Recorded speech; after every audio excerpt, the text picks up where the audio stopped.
Well, good evening, everybody, and thanks, Mariota, for inviting me back once again. It is so lovely to hear that so many families have wanted to join this evening's session. So thanks for showing up for your kids. Thanks for being there this evening and joining us. So I'm going to tell you just a little bit about me as your presenter today. So as Mariota says, I'm a clinical psychologist and I've specialised in child, adolescent and family clinical psychology, which means I have knowledge and skills in assessing, understanding and supporting a wide range of mental health difficulties across the age range. So I've worked in child adolescent mental health services. I've been a clinical lead for children's social care therapeutic services. I've also trained other clinical psychologists to work in the NHS as a clinical tutor and senior fellow at Manchester University. And currently I'm a managing clinical director of an independent clinical psychology firm and an educational consultancy firm. So I'm a mum too, and I'm an auntie to many teenagers, one of which is currently going through their GCSEs. So I've got kind of third-hand sort of experience of supporting teens through this exam season. So let me share my screen for you now.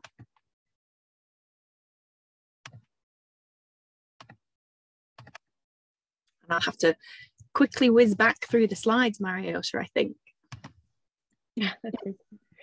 Apologies, everybody. We were being very prepared and had a really good run through before you all joined us. There we go. That's fine. Okay, so as Mariota said, it's a crash course. Hopefully there's going to be no casualties this evening. Certainly, and it's an unusual setup for me not being able to see your faces because I can't quite tell how my jokes might be going down. There's no faces that I can check in with in terms of sleepiness or confusedness. So please use the chat, as Mariota said. Please get involved in your learning. This is a wonderful opportunity for us to learn from each other. All I would do is encourage you to adopt a really compassionate approach to your learning together tonight. So that's one that's warm and kind and non-judgmental. Because we're talking about parenting during a potentially difficult time of our teens' development and education. And we know that it may well bring many joys and rewards, the parenting role itself, but we do know it comes with many challenges, and we're only all trying to do our very best. So if we can show that compassion towards each other as we learn, I hope that will help people best learn from this evening's session. Okay, so I'm going to use this illustration here, an illustration that's used very often in the psychological world, that builds on the idea that a boat might drop its anchor to stabilise rocky conditions. A boat might drop its anchor to weather the storm. Dropping the anchor is not going to stop the storm. And some of the strategies we'll talk about today won't stop the exam season and the challenges of parenting, but hopefully they'll enable you to weather the storm, will hopefully guide you through a helpful course of parenting adolescents in the exam season this evening, and will hopefully add to your toolkit some additional knowledge and insights. So we'll be strengthening up what you do best, but we'll also be adding some additional insights too. Now, just before we kind of start with the knowledge and skills, I just want to point out that the strategies that I'll share with you are general strategies. And if your family or your teen has an additional specific need, you may then well benefit from professional help to help individualise any of the strategies that I might share. So this is by no means a one-size-fits-all approach. Now, if my husband was here, he'd be saying, do not wait for her to draw breath. So look, if you do have dying questions, please pop them in chat. Mariota knows me well. She'll be able to kind of interrupt. I wouldn't want anybody to be sat there, you know, with a burning desire to share something that's getting in the way of their learning. So, because I can't see you, you're going to have to reach out to Mariota and give us feedback or any questions as to how you're finding the session. Okay, so the knowledge and skills that I'll share with you this evening will draw upon an evidence base. It'll draw upon research-based, very well-respected psychological theories and principles. And to what I share this evening, I'll also bring my practice-based evidence. So for the past 17 years, I've been working as a clinical psychologist. So I'll blend those two things for you to give you the best of both. And lots that I'll share will also be informed by biopsychosocial, systemic, attachment, developmental, social learning and compassion focused theories, as well as neuroscience and positive parenting approaches. So the first rung on the ladder in helping your teen is to have a very compassionate understanding and response to their needs. So hopefully I'll help increase your awareness as to what's going on in their lives, particularly in their brain, and why they may feel the way that they do. So we're going to start with a YouTube clip that's just a lovely animation of what's going on in your teen's brain. If you have seen this before, I just encourage you to see it through this evening's lens. I've watched it many times now, and it's a very useful summary. So hopefully it will bring some use to you.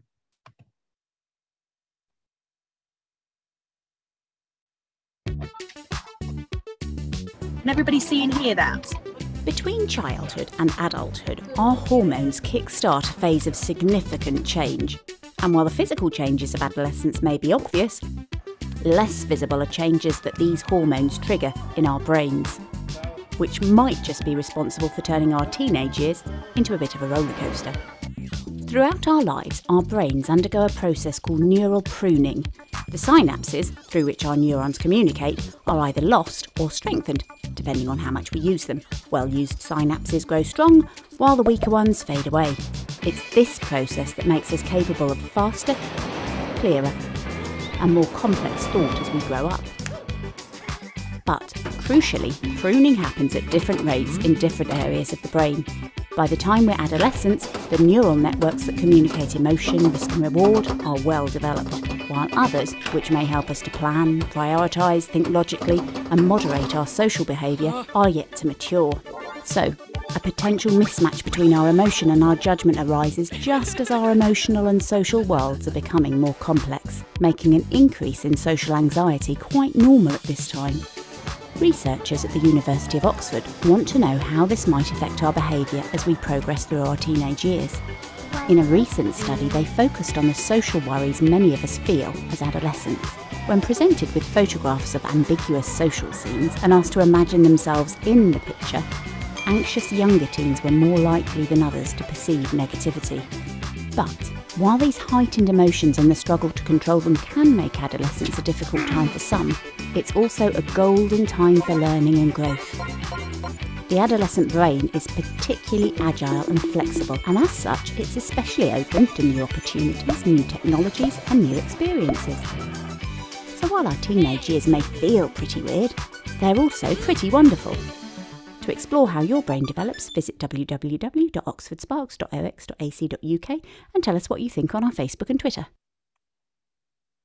So I wonder if anybody's recognising their teens with their emotional and reward centres very well developed, but that prefrontal cortex of the brain that's responsible for logic, reasoning and planning and behavioural modification and self-awareness and social awareness, taking the perspective of another. I wonder whether you can see your teen in that description. I can see my teens in my life, certainly. I'm just going to stop that because it's frozen for me, and I'll hopefully be able to rejoin it. You wouldn't believe that part of my role is for a leading tech health company where technology is used every day as part of my role. And as I look at this YouTube, I'm wondering about how I get onto my next slide, because I've opened the YouTube directly without going on to the next slide. It's okay. I think if you just click on the tab there at the top that says exam season parenting, at the top of your browser. I have to, or if you could just click off the YouTube. I'm sure everyone here understands. I'm sure. You're being very patient. I'm trying to now you hide. See at the top, if you just click off the tab that's YouTube at the top there, can you see? Because my little black box, Mariota, is covering all of the tab.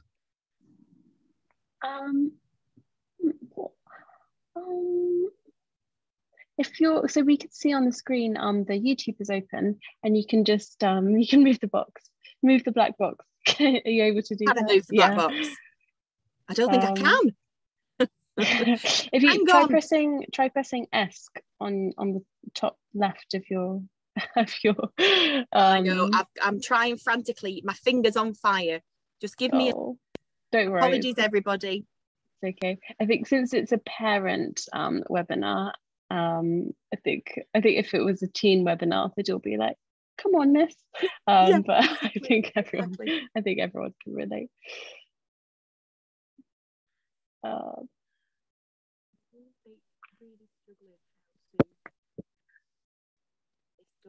I can. Oh, okay. Should I, Louise? Should I share my screen and I have it and I can? Yeah, okay, that's fine because I've got it open as well. Everybody.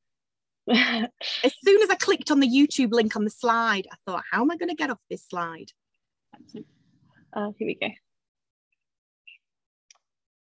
There we go, and present. There, can you see the slides? Yes, I can.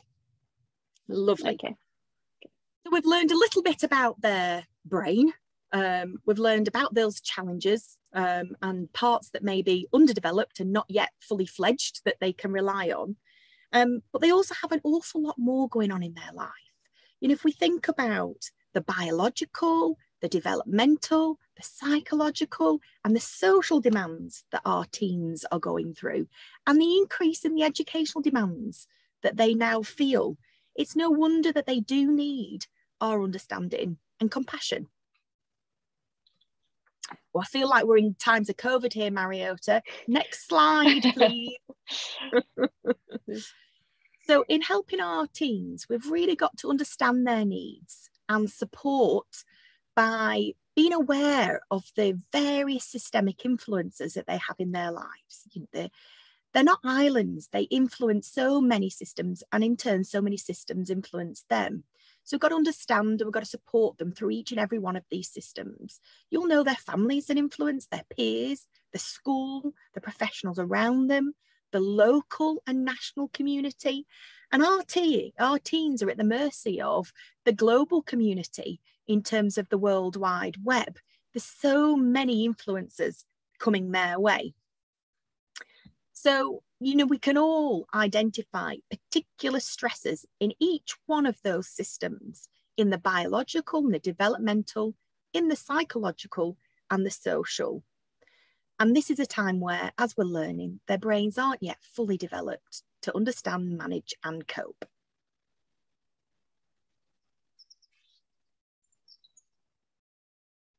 Next slide, please, Mariota. Are we asking what causes your teen stress?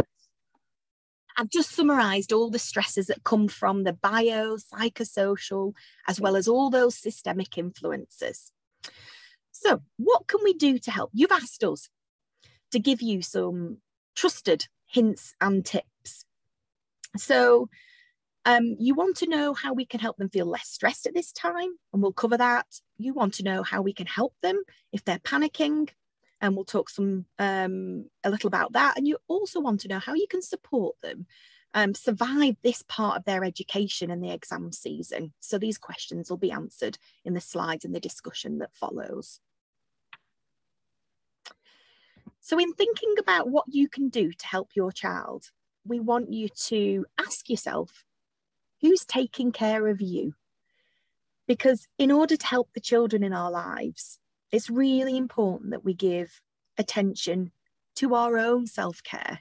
So it's a really useful question to ask, who's taking care of you?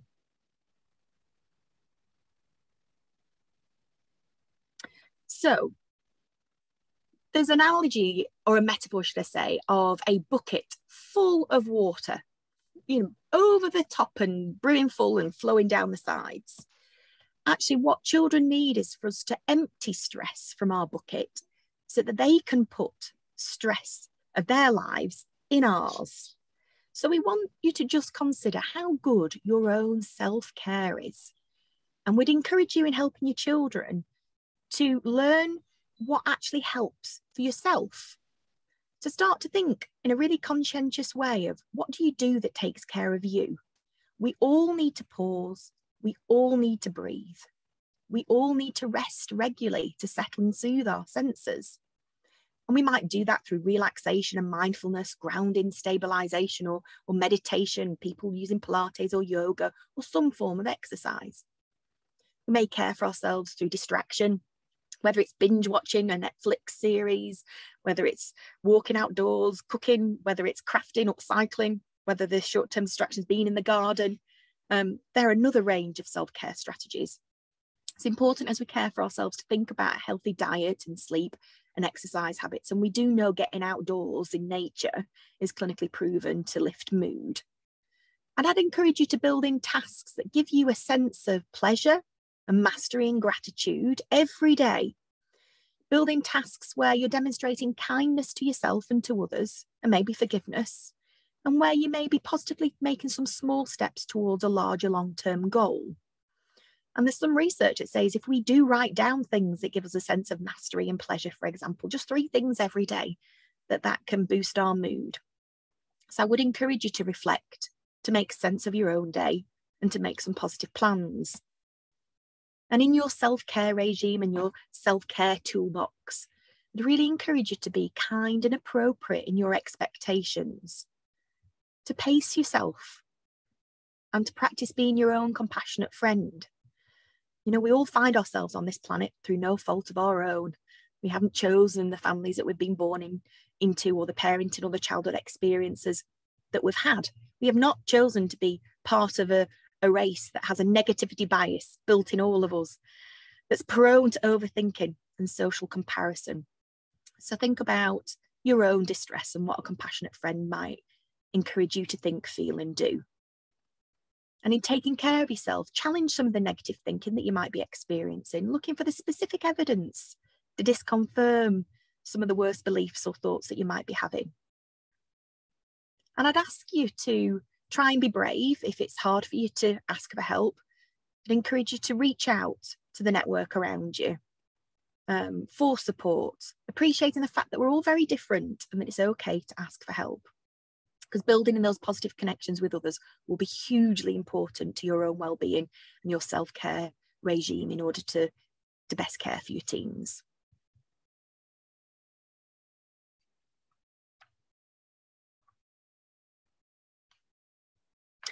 Okay, so what specific things can we do to enable our children at this time in their life, your teens, to reach their potential, that lofty height at the top of the pyramid? Well, we have to be very mindful of the fundamental foundations in the earlier parts of this pyramid. We have to try our very best to put those in place. Our teens need to have their physical and safety basic needs met. They need to feel loved and have a sense of belonging first and foremost. That will then nurture a positive sense of self that will enable them to truly capitalise on all those fundamental foundations and reach their potential and be the best version of themselves. If those earlier foundations aren't prioritised, it can feel like individuals aren't making the progress, or they're not reaching their potential, not making the best of their gifts and talents, possibly through no fault of their own, possibly because of wider systemic things, or needs may be accidentally or more deliberately going unmet. So it's really important that we focus our attention on these fundamental foundations to help with our parenting journey, to support our teens at this developmental stage, and support them through the exam season.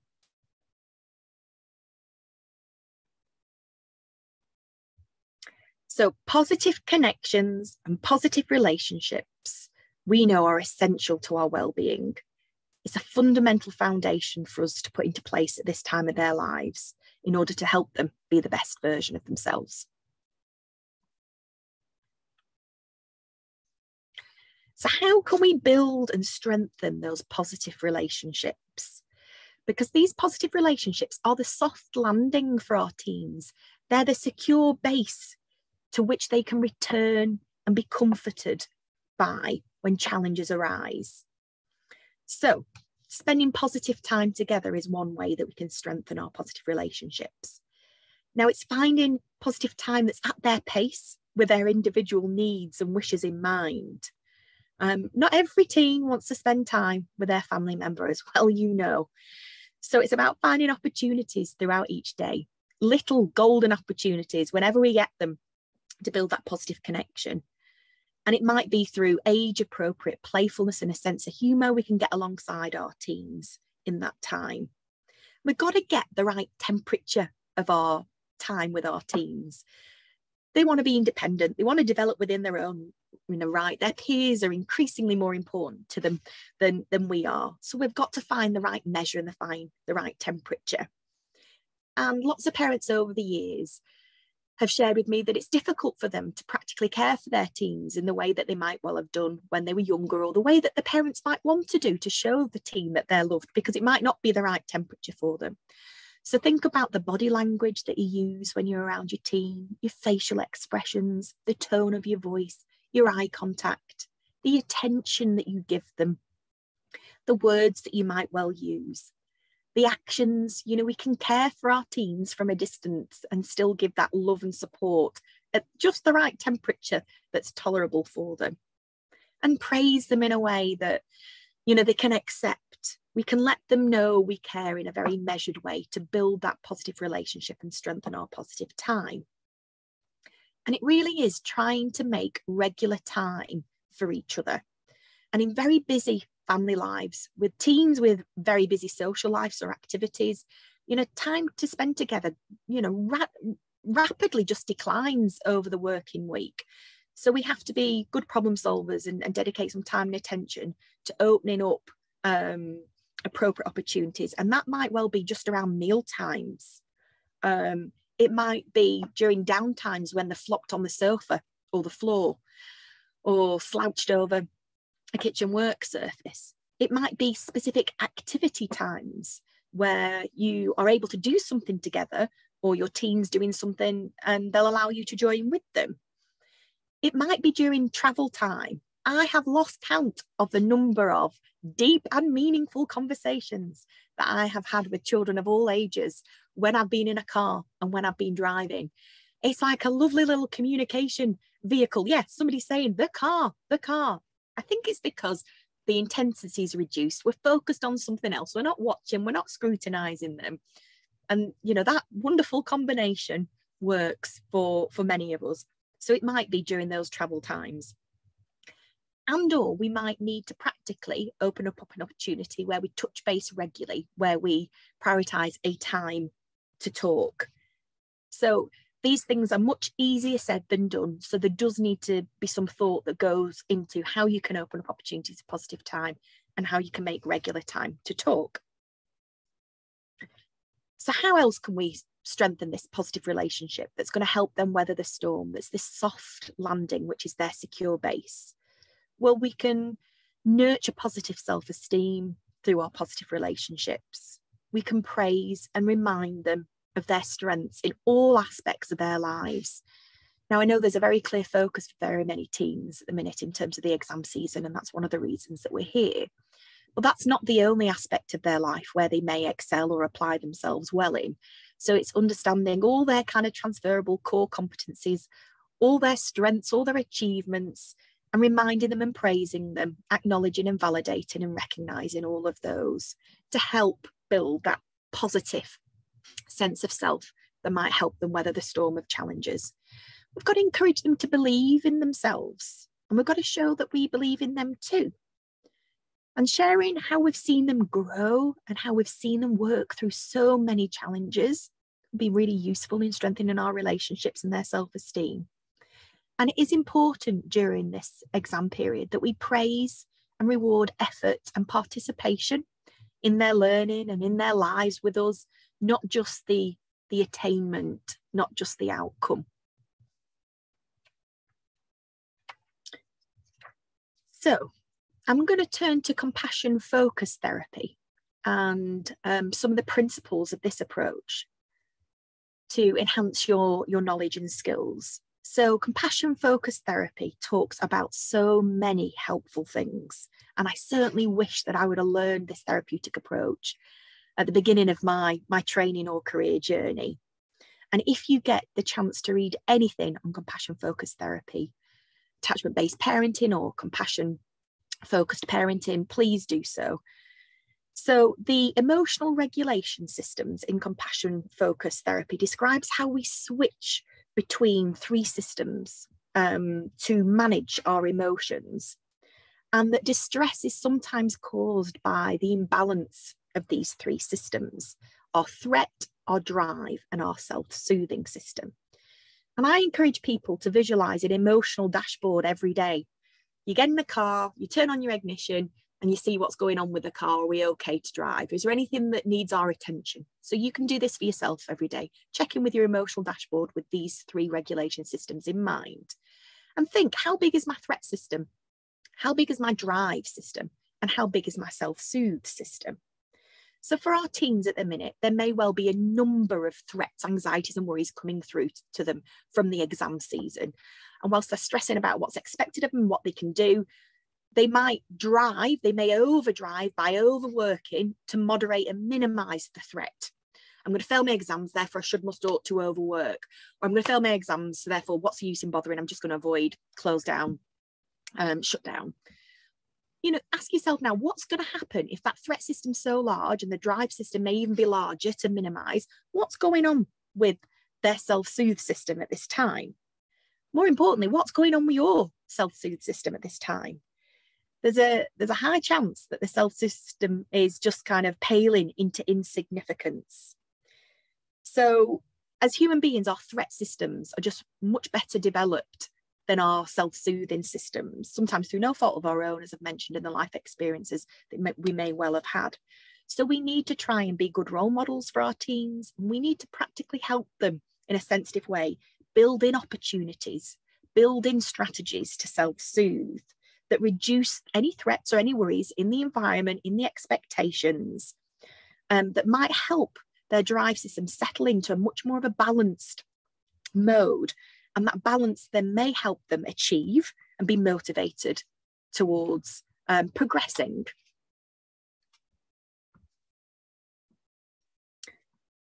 So we're going to look briefly at self-regulation as a particular piece of knowledge and a group of strategies that you can use to help your child if their worries are increasing, if they are panicking about their exams, or if they're saying they're just not able to take in their learning. So Bruce Perry, a neuroscientist, came up with the lovely 3 R's to reach the learning brain. And he states that to reach the learning brain, we have to enable our teens to regulate, to settle and soothe. And only when they're best regulated, settled and soothed, will they be able to relate and connect with the people around them and themselves. And then only will there then be an opportunity for them to reach their reasoning learning brain. Only then can we support them to reflect and learn, to remember, to articulate. And if we head straight for that reasoning brain, head straight for the revision brain, you know, tell me this, tell me that, and they're not regulated, they're dysregulated, then we can't expect them to best learn. So it's really about knowing which emotional state your child is currently in, spotting the signs and the signals. If there's a need to settle and soothe and to regulate, to do that first and foremost, to then open up opportunity. They're a little bit calmer to relate to themselves and to us, and then we can help them access their learning brain. So there are some practical strategies that we can encourage and model for our teens that might help them manage the stress that they have in their life. Grounding techniques when they might be breathing rapidly, where they may feel like it's all too much for them. Grounding techniques help us center and settle ourselves in the present here and now. So for example, we sometimes think about 5 things we can see, maybe 4 things that we can hear, 3 things that we might be able to feel, 2 things we might be able to smell, and 1 thing we might be able to taste. So going through all of the 5 senses to ground yourself. So to think about is the helping hand of your 5 senses to ground yourself in the here and now. I know adults and children alike have benefited from mindful breathing, soothing, rhythmic breathing, where we're ever present in our breath, focusing on the actions and the sensations to settle and soothe our senses. And then there's a whole host of relaxation strategies and mindfulness and positive visual imagery strategies. We can encourage our teens to journal too, in much the same way I mentioned to you earlier. We know music is really important to our teens' age and stage, and there can be lots of beautiful, inspiring and uplifting pieces of music that they can develop their own Spotify playlist, one that's a bit more upbeat and makes them pull the socks up when they need to revise. I remember the Gladiator soundtrack being played when I was at university to get people thrashing out their theses, but there's also soothing and calming and comforting pieces of music with inspiring messages that can be part of their Spotify playlist for you. And when they are settled and soothed and better regulated, it may well be they're then able to use thought challenging techniques to undermine the difficulties, undermine their worst beliefs or their thoughts about themselves. I'm just reading here, can rap music be good for studying? I suppose it's what emotional state it puts you in. And if it's making you dysregulated, I'd say go for the settle and soothe first and foremost. And we want to encourage our teens to care for themselves. And it's not always easy to know how to do that as an adult, never mind a teen. So we may need to role model, suggest, open up opportunities, practically buy that nice shower gel that they might well like, or if they are somebody that likes sensors, stick that candle in, or that nice body lotion, those fluffy socks, or that nice cuddly throw that they can wrap around them. So what kind of thought challenging techniques? So cognitive behaviour therapy, one of the most clinically proven treatment approaches out there for a whole host of mental health difficulties, can talk us through how we might understand the negative patterns in our thoughts, feelings and behaviour. So we need to understand the challenging thoughts first to know, where we might well need to intervene. But for example, I've developed a little therapeutic friend called Amy over the years, and she's French and her name's spelled in the French way, A-M-E, and she just likes eating peas, just because that's what I've dreamt up and it seems to have stuck some probably 15 years later. And Amy's name and each letter of peas represents the start of a question we can ask ourselves to challenge our thoughts. So if somebody says, I'm absolutely rubbish at every subject, the A of Amy's name might be, is that always true? Are we always rubbish at every subject? Or are there some times where we might be okay, or we might excel, or might surprise ourselves? So cognitive behaviour therapy and thought challenging techniques are there to boss back a negative thought, to not believe it, to try and cast doubt, to undermine the evidence, to look for the accuracy. So the M of Amy's name is to ask ourselves a question about, is this me? Am I the only one that feels like this or does this? And it'd be comforting because there are lots of teens feeling the same way. The E is to encourage them to find the evidence to support that horrible belief that they might well have about themselves. So another thought challenging technique we have is the judge and jury, where we say, beyond reasonable doubt, in a court of law, could it be proven true that you're rubbish at everything? And if the defence lawyer would be able to find some evidence to the contrary, then it's just a little bit of bossing back, a little chink in the armour. The P of this strategy stands for putting things into perspective. What's the best case? What's the worst case scenario? What's the most likely? And if all holy hell breaks loose, what are we going to do with it? The E is everything in my life. So rubbish. I'm so rubbish at. The A is another way of thinking about this, an alternative way of thinking about this is. And the S of the P's is, come on, say yes. Let's give it a go. Let's try. Let's try and test out. Because the problem is that if we believe our thoughts that might make us feel a negative feeling, that leads us to behave, for example, by avoiding or maybe not applying ourselves to our study, what we never find out is that the thought isn't true. We might be overestimating the threat thought. More importantly, we might be underestimating our ability to cope. So there's some of the kind of key principles to some of the thought challenging techniques that you might find in cognitive behaviour therapy. And then there are a whole host of mental health apps out there. And MyTutor and I have put together a leaflet for you that's a summary of some of the key principles that we've shared today. And in that leaflet, there is a link to a CAMS resource app where it links a lot of mental health apps that teens have been finding most useful. I should have patented this, Amy and her P's. I've been saying for many, many years. If that's the one that you're referring to, it's Amy, AME. I'll put it together in a worksheet for you and we'll send it out with the one that we were planning to anyway. Oh, there you are. Mariota's telling you. You've heard it first. If anybody starts publishing Amy and her P's, you've heard it first here. You're welcome. Okay, so I get lots of parents saying, but they just won't apply themselves to this study. I can't get them to do this. I can't encourage them to do this and the other. So I try and shape up a coaching sort of response rather than controlling, just because even best attempts to control can lead resistance and rebellion and resentment in our teens. So in coaching, what we would ideally want to do is respectfully and briefly kind of describe the issue that we're having with our teens. And we might tell them a little how we feel, age appropriate sharing, of course. And we're going to hold on to any critical comments because teens are very, very sensitive to that sort of disapproval and they just kind of tune out. So after we respectfully, briefly describe the issue and how we might well feel, we're going to ask them for their point of view. And we're actually going to listen without speaking to their point of view. And we're going to invite them to problem solve with us about what we might need to see more of from them, and ask for their suggestions as to a plan moving forward. And we're going to be very clear in our expectations, but we're going to encourage them to choose from this range of solutions that we may well have come up with together, an option that suits us both. And we're going to be really genuinely committed and well-intended and open and willing to give it a go.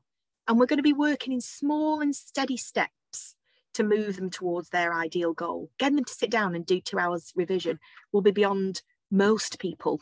You might need to think about, well, get your books out, find a place to study. Let's just see how you get on and praise any amount of effort and participation, knowing that the grand goal is to move them nearer and nearer to applying themselves to a short, sharp, focused burst of attention with a nice little break and rest and reflect and replenish and then get going again. And then when we've given it a go, we want to model that we're open and willing to reflect and to rework and develop something that might build upon our first positive step forward. So coaching rather than controlling, I think, would be very key here. So if anybody's come across the book, the illustrated book by Charlie Mackesy, hopefully it's kind of given you something. I think the book gives everybody a little bit of something, but I don't really know whether Charlie Mackesy realised that he was writing a lovely book all about compassion. And if you get a chance to read it, if you get a chance to look at any YouTube clips of narrations of this story, I'd encourage you to do so because it delivers some really beautiful, compassionate messages. And one of the ones that have stuck with me, it's Charlie Mackesy, spelled M-A-C-K-E-S-Y, Charlie with an I-E. And the book is called The Boy, the Mole, the Fox and the Horse. So this book's about friendship and it's about them sharing a version of their emotional world, and each of them, you know, makes a poignant statement and gives some helpful advice. So one of the ones that have stuck with me is, what's the bravest thing you've ever said? Said the boy. Help, said the horse. So it's okay to acknowledge when things are beyond us. And it's actually really hard sometimes to help people closest to us. So if your teen is experiencing significant emotional difficulties that are happening for most of the day, more days than not, over an extended period of time, if their emotional difficulties are impacting on their positive engagement in family and social life, in their education, training or employment, if there is a risk of harm to self or to others, then you may need to reach out to trained professionals, and you may benefit from seeking a referral to child and adolescent mental health services, or within your own right to adult mental health services. Usually your GP is the gatekeeper to these specialist services, but if you do have a professional already involved, they may well be able to refer you through. And in some areas, you might be able to refer yourself through to the mental health services in your area. And you might be able to access psychological support for yourself or your children if they're listed as dependents on your policy through any private healthcare insurance plans. And there are independent psychological companies that are out there that have developed in response to the incredibly long waiting lists, as you say, Heather, that the NHS is currently struggling and battling with. So there may be creative options out there that you could go to whilst you sit on a waiting list. So if you haven't come across the digital mental health platform called Kooth, that does offer free at the point of access blogs, forums, discussion groups, text and messaging with trained mental health professionals, where you might be able to get a time limited piece of therapeutic support free at the point of access. It's all anonymous, where there is a trained mental health professional supporting your team through a potentially difficult time. I'd encourage you to go to mentally healthy schools, to Young Mind websites that have fantastic resources to help parents understand the drama of their teens' world and think about how best they can find their way through. So we're going to encourage you to have a go at putting in place some of the things that you've learned, because it really is about taking what you've learned and going from strength to strength. So I've highlighted a few different tasks that I encourage you to best apply yourself to. So try and find an activity for you and your child to do, you and your teen to do on a few days. And just see what you can achieve. Remember, we're all about praising efforts and participation rather than, well, I haven't done it on 3 separate days. Just try and find something where you can naturally rub alongside each other in a helpful way. Let them lead, follow their lead, and bring playfulness and appropriate sense of humour into that. And it's really important that we get you and your teen thinking of something that's tolerable, that fits within your normal family life, and extend it just a little, because we're trying to do things differently in supporting them through this time. The next task I want you to think of is trying to find some time to talk. There is a lot going on for them, and opening up regular time to talk might release the pressure valve. So try and find a time where you're uninterrupted, where the intensity's not too great. And these could be kind of short, sharp, quick drive-by sorts of times where, again, playfulness and sense of humour comes in. And try and approach this time to talk with acceptance and validation, that you accept they're going through a difficult time or whatever they share with you. And just be curious and wonder how they might be feeling and what's going on for them. Show empathy that you're there with them in it, and compassion that you're there to be warm and kind in a non-judgmental way and to offer reassurance. And just to encourage you to watch some of the doublespeak. Doublespeak is when we say something and there's a hidden message, and teens are so sensitive to that doublespeak. Even something so benign as, look, we'll be here to pick up the pieces afterwards. Oh, so I'm going to break to pieces. The teen would see that kind of tiny sting in the tail, the tiny doublespeak. So just be mindful of the language and what that might well communicate, or how it might be perceived and experienced. During your positive time together and your time to talk, let them know what you like and enjoy. Specifically praise them. And I think of praise as a 3-tiered cake. General praise is the bottom. Well done, good job, excellent, fantastic. The next tier of the cake is specific. Say what you see, exactly what they've done that you want them to do again. And being specific means that praise will enable the behaviour to be more likely to happen again.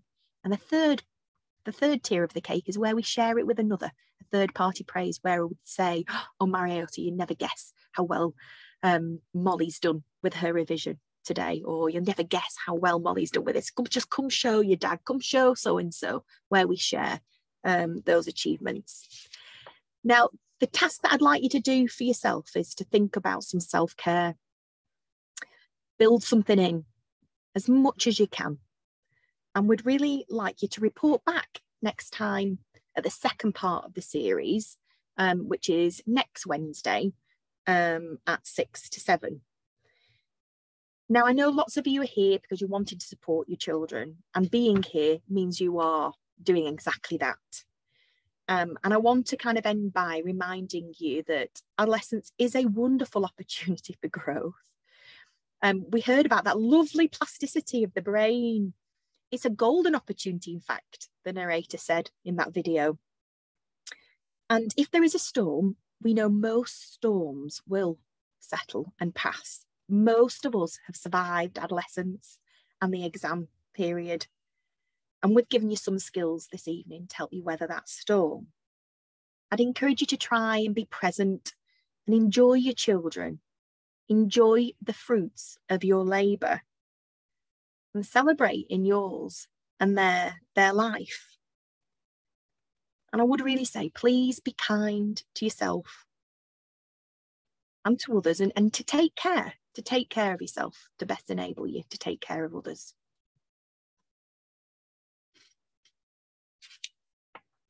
Thank you so much, Louise. And sorry for my not perfectly timed transitioning of the slides. Oh no, it was every perfect. moment Thank you. So I'll just stop sharing. So if anyone, we've got 9 minutes left of today's session, but then as Louise mentioned, the next session will be dedicated to answering your questions. So next week's much more of a forum. But since you've got these 9 minutes, perhaps if you can't make it next Wednesday, if you've got something on, do take the opportunity now to share a question if you would like to. I guess it's a lot to think about, and you've got some things to try there. And yes, to follow up on that as well, we'll be sharing all of Louise's advice and these activities for you to try in a special leaflet that we've made for you that we'll be sending to you first thing in the morning, along with the recording of today's session, so you can watch it back, listen while you're cooking, or in the evening, so you can watch back. Oh, lovely comments coming through in the chat here. Spotted somebody about an overwork who feels that they just can't stop for a fear of failure. I suppose I might draw out what the pros and cons that might be of that survival strategy. So if we feel we're going to fail and therefore we need to overwork, we ought to overwork. What could be the dangers in overworking? They might accidentally just confirm their worst beliefs or make their worst belief true. Well, they're fatigued. They're not rested and digested. So they won't reach their learning brain. And I would be wanting to really understand where that kind of fear of failure came from. And I'd be wanting to enhance and nurture the self-esteem so that it's got a positive, soft landing to manage some of the challenges. So it's understanding where the fear of failures come from and trying to work with that, but also gently challenging and encouraging them that there might be a different way, a way that may be more enjoyable, that doesn't accidentally keep the problem going, for example. And we've got another question here from Amy asking, how do we respond when my child feels an exam didn't go well? How do they move on for the next exam? And people saying that's very timely. It's not just about the here and now. Think of everything that you can do directly to shape up the specific skill of giving things a go, hoping for the best and moving on. And I often talk about feeding the hungry cat of worries. If we feed that hungry cat will come back to our door to be fed. If we selectively attend to things, the more we attend to them, the more we will notice them. So we do have to change the way that we think. We might be able to do that indirectly in everyday life. Just give it a go. We hope for the best. We can't control what we don't yet know. So let's wait until we find out, and then we'll plan together. We can't mind read. We've not got crystal balls. And I suppose if somebody could mind read and had a crystal ball, I'd really like them to share it with me. But it's about how overthinking it, feeding that hungry cat, feeding the threat system actually leads to emotional distress and imbalance. And actually, if we can settle and soothe, if we can regulate, we might then be able to think more helpfully about what we've done, what we might well have not done, and to care for ourselves in ways to kind of weather that storm. There's another question here which echoes a similar one from earlier. My son, so here from Carola, my son is very independent and doesn't want me to get involved in his studies. We have talked prior to exams, but how can I connect with him during the exams? I think you're right to be kind of following their lead, because being forced to or done to is not going to be an enjoyable experience. I know lots of teens just find it hard to motivate themselves. I mean, it is really hard to be sat revising all by yourself. It can be quite a lonely experience. So I wonder whether there's kind of an indirect way where you might both be working at the same time. You're both task driven, trying to work on something, and you can connect with him in that journey of working and taking regular breaks, and you can role model and just try and be alongside, live alongside, in the hope that another opportunity might present itself. That's such a nice idea. And question from Susan here. My son's school have told him that he will not be allowed into sixth form if he fails his English paper. How do I manage this, please, as it's affecting his self-esteem? And that's a threat, isn't it? That's an aspirational expectation that's beyond you, beyond your family. And over the years, I have worked with many schools to add into their discipline and their knowledge and skills a psychological understanding as to what aspirations and unhelpful expectations and what certain language will and won't do for children. If it's an entry criteria, of course, there's a hit and miss, isn't there, unfortunately, and we do know that certain exams need to be resat, and I do wonder if there's an opportunity in that educational setting or another to resit what they might need you to have to get in whilst you're kind of on a foundation or an introductional sort of course, and it might just be the academic institution that may not have that opportunity or flexibility. And there may be another one that does have that with a different course that will allow a resit to happen alongside another chosen programme of study. But if they're getting very unhelpful messages, and unfortunately I know this to be true up and down the country, it's then about trying to super concentrate our dose of compassion and care and positive connection at home that nurtures the self-esteem, to let them know, as I've said, what they're good at, how they excel, what you're proud of, what you like about them, their transferable competencies in all aspects of their life, not just about their education. There is unfortunately a risk at this point in time of over focusing on academic and educational attainment to the detriment of human and emotional development. And I'd always say prioritise the human and the emotional development.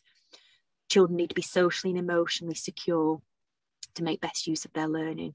So there might be other things that you can do to bolster their self-esteem, to help them feel belonging and acceptable, worthy, deserving, significant and good enough. So it's just a bit of a buffer zone from those wider messages. I hope that's helpful for you, Susan. And great, yeah, we'll send you the recording, Lisa. And there was, I think, time for maybe one more question. Oh, a couple more questions. Let's see. Which one should we go for? Right, so here, parent Bianca has said, my son wants to be alone every day and says he wants space and learns by himself. He doesn't feel lonely, but she's worried that he's just on his own all the time and might be isolated. Yeah. And that reduces the opportunity then, doesn't it, for us to check in with them, to make sure they're okay, and to build that positive connection to help them weather the storm. Again, I would be saying follow the lead, because there's no chance you're dragging out your teenage son from that. But it might be useful just to explain to them, you know, the strong desire to spend some time together, that we know that makes them healthy and they need to be kind of a healthy version of themselves. And I'd be wondering about what juicy carrots can we dangle that might entice them from their lair, entice them from their little kingdom there.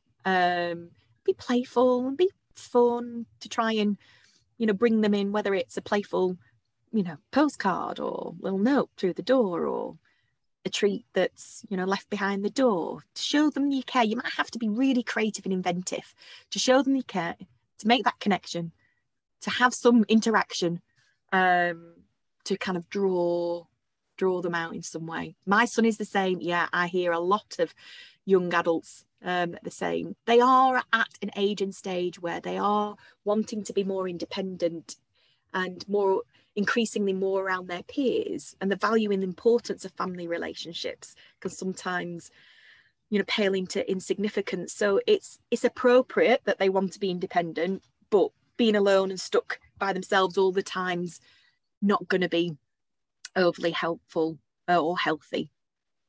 So you're finding a way to let them take the lead, but finding ways within their lead to still show that you care and to connect and to look after them, I guess. Michelle's saying some sneaky treats, a nice little snack or a nice little surprise may go down well. Yeah, what teenager wouldn't like some salty or sweet snacks left at their door? But I've often talked about film Fridays, finding a film that everybody can watch, sticking some popcorn on. You know, usually teens will want to eat at different times, so we can capitalise on their appetite, whether that's just deliberately, in a sensitive way, getting them involved with their favourite meal, which means you might eke out a bit more time that they're spending with you. So just in the last couple of minutes, we've received a few more questions than we can answer just now because we're out of time. But all of the next session, so that's next Wednesday at 6 p.m. again, all of that session is dedicated to answering your questions, and you'll be able to ask them using your camera and your mic as well, so you'll get to really chat to Louise. So I hope that today's advice has been useful for you. We'll be sending you the leaflet that we've made for you that has all of this advice, as well as the activities for you to try in the week, and then you can come back to us next Wednesday and tell us how you got on. So thank you everyone so much for coming. Thank you for your questions, and thank you so much, Louise, as well, for your brilliant advice. Very welcome, absolute pleasure. And we'll end it there. Thank you. Bye guys. Bye, take care.